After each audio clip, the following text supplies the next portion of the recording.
নমস্কার বন্ধুরা, আজ সম্পূর্ণ নতুন একটা রেসিপি নিয়ে আপনাদের সামনে হাজির হয়েছি। আজকের রেসিপিটা কিন্তু অনেকটাই ইউনিক হতে চলেছে। আপনারা কি তরমুজ কেটে খোসাটাকে ফেলে দেন? এই রেসিপিটা দেখার পরে আর ফেলতে ইচ্ছা করবে না, এত দারুণ হয় এই রেসিপিটা। তরমুজের খোসা দিয়ে যে এত দারুণ একটা রেসিপি বানানো যায়, আগে কখনো হয়তো আপনারা জানতেনই না। প্রথমে তরমুজ কেটে আমি তরমুজের খোসাগুলোকে আলাদা করে নিয়েছি। এবার আমি খোসাগুলোকে কেটে নেব। দেখুন, সবুজ অংশটা প্রথমে এইভাবেই আমি কেটে নিচ্ছি। এই রেসিপিটা দেখার পর একবার বানালে আপনারা বুঝতে পারবেন তরমুজের থেকে তরমুজের খোসাটা খেতে বেশি ভালো লাগে। প্রথমেই আমি এইভাবে সবুজ অংশগুলোকে কেটে নিলাম। এবার এটাকে মাঝখান থেকে একটা ফাল দিয়ে একদম ছোট ছোট টুকরে কেটে নেব। এইভাবেই আপনারাও ছোট ছোট টুকরে কাটবেন, তাহলে কিন্তু খেতে বেশি ভালো হবে। আর আপনারা একটা জিনিস খুব ভালো করে খেয়াল রাখবেন, যেন সবুজ খোসাগুলো একটুও না থাকে, পুরোপুরি যেন বাদ দেওয়া হয়ে যায়। আমি এইভাবেই ছোট ছোট টুকরে বাকি খোসাগুলোকে কেটে নেব। আপনারা যেদিন এই রেসিপিটা বানাবেন, চাল একটু বেশি করে নেবেন, তা না হলে ভাতে কম পড়ে যাবে। আর এই রেসিপিটা বানালে আপনি যতক্ষণ না না বলবেন এটা কিসের রেসিপি বানিয়েছেন, কেউ কিন্তু বুঝতেই পারবেন না। একবার বানিয়ে দেখবেন, অসাধারণ খেতে লাগে। তরমুজ কাটার পরে তরমুজের খোসাটাও আর ফেলতে হবে না। আমার কিন্তু সব তরমুজের খোসাই ছোট ছোট টুকরে কাটা হয়ে গেছে। তো ভিডিওটা স্কিপ না করে শেষ পর্যন্ত দেখার অনুরোধ রইল। চলুন আর কথা বাড়াবো না, রেসিপিটা দেখে নেওয়া যাক। যেহেতু রান্নাটা আমি উনানে করব, তাই উনানের জালটা ধরিয়ে নিয়েছি আর কড়াতে জল গরম হতে বসিয়ে দিয়েছি। জলটা গরম হয়ে গেছে, এতে দিয়ে দেব অল্প করে লবণ। আর যে তরমুজের খোসাটা আমি ছাড়িয়ে দিয়েছিলাম সেটাকে ভালো করে ধুয়ে নিয়েছি। এবার সিদ্ধ হওয়ার জন্য দিয়ে দেব। 5 মিনিট মতো সিদ্ধ করে নেব। আমি 5 মিনিট মতো খুব ভালোভাবে সিদ্ধ করে নিয়েছি। এবার এটাকে নামিয়ে জল ঝরিয়ে নেব। আমি কড়াটা আবার গরম হতে বসিয়ে দিয়েছি, এতে দিয়ে দেব সর্ষের তেল। এই রান্নাটা সর্ষের তেলেই করবেন, তাহলে খেতে বেশি ভালো হবে। তেলটা আমি খুব ভালোভাবেই গরম করে নিয়েছি। গরম তেলের মধ্যে দিয়ে দেব 1 টুকরো দারচিনি, শুকনো লঙ্কা, কাঁচা জিরে। এগুলো সব ফোড়নের জন্য ব্যবহার করলাম। ফোড়ন থেকে সুন্দর একটা গন্ধ বেরালে এর মধ্যে একটা বড় সাইজের আলু গোটা গোটা করে কেটে নিয়েছি, সেটাকে দিয়ে দেব।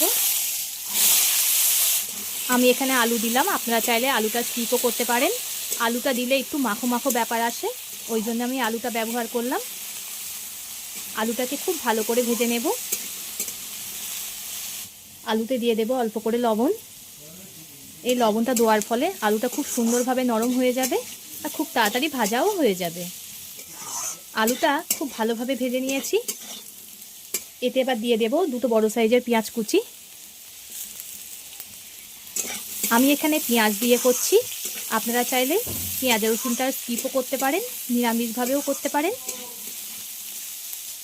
আলুর সঙ্গে পেঁয়াজটা খুব ভালোভাবে ভেজে নেব।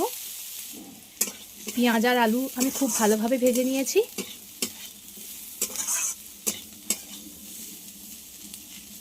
এতে এবার দিয়ে দেবো একটা বড় সাইজের টমেটো। দিয়ে দেবো অল্প করে লবণ। লবণটা দেওয়ার ফলে টমেটো খুব সুন্দরভাবে নরম হয়ে যাবে। আপনারা তো অনেকেই আছেন তরমুজের খোসা ফেলে দেন, এই রেসিপিটা দেখে একবার হলেও ট্রাই করবেন, খুবই ভালো লাগে কিন্তু খেতে। আর আমার বন্ধুরা কে কোথার থেকে দেখছেন কমেন্ট করে জানাবেন। আপনারা যে সুন্দর সুন্দর কমেন্ট করেন আমার পড়তে খুবই ভালো লাগে। আর এভাবে পাশে থেকে সাপোর্ট করার জন্য অসংখ্য ধন্যবাদ। আমিও বুঝতে পাবো আমার বন্ধুরা কোথার থেকে দেখছে। কষাতে কষাতে দেখুন টমেটোটা গলে গেছে। এবার এতে দিয়ে দেবো 4 চামচের 2 চামচ আদা রসুন বাটা। আদা রসুনের যতক্ষণ না কাঁচা গন্ধ যায় ততক্ষণ কিন্তু কষিয়ে নিতে হবে। আদা রসুনের কাঁচা গন্ধ চলে গেছে। এবার এতে সিদ্ধ করে জল ঝরিয়ে রাখা তরমুজের খোসাটা দিয়ে দেব। তরমুজের খোসা এই পদ্ধতিতে রান্না করবেন, কেউ বুঝতেই পাবে না আপনি কি রান্না করেছেন, এত দারুণ লাগবে খেতে। সবাই আঙুল চেটে খাবে। সব খোসাটাকেও আলু আর মশলার সঙ্গে খুব ভালোভাবে কষিয়ে নিতে হবে। এতে দিয়ে দেব স্বাদ মতো লবণ, একটা কাঁচা লঙ্কা মাঝখান থেকে চিকিয়ে। ঝালটা আপনারা স্বাদ মতো ব্যবহার করবেন, যে যেমন ঝাল পছন্দ করেন। অনেকে আছে কম ঝাল খেতে পছন্দ করে, অনেকে আছে একটু বেশি ঝাল খেতে পছন্দ করে, তাই আপনারা আপনাদের স্বাদ মতো দিয়ে দেবেন। খুব ভালোভাবে কষিয়ে নেব। আমি 5-7 মিনিট মতো খুব ভালো করে কষিয়ে নিয়েছি। এটা ভাত, রুটি যে কোনো কিছু দিয়েই খাওয়া যাবে, খুবই ভালো লাগে খেতে। কিন্তু এতে এবার দিয়ে দেব পরিমাণ মতো হলুদ গুঁড়ো।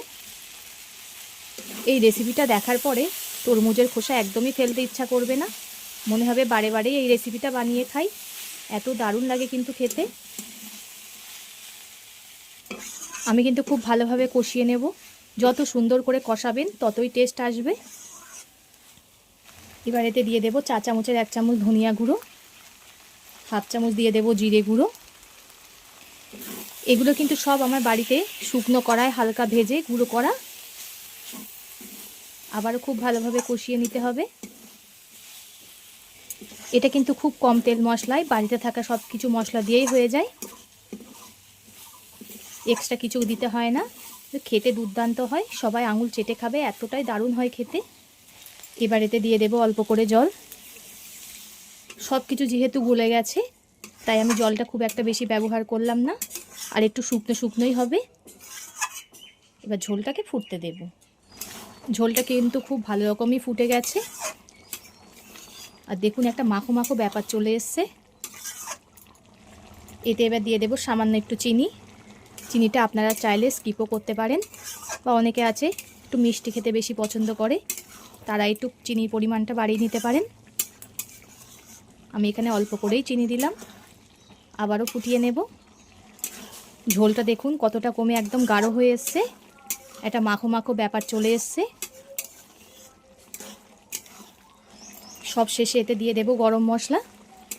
গরম মশলা দিয়ে হালকা একটু নাড়িয়ে নামিয়ে নেব। তো এতক্ষণ ধরে ভিডিওটা ধৈর্য ধরে দেখার জন্য অসংখ্য ধন্যবাদ। সবাই সুস্থ থাকবেন, ভালো থাকবেন। পরবর্তী একটা নতুন রেসিপি নিয়ে আপনাদের সামনে আবার হাজির হচ্ছি।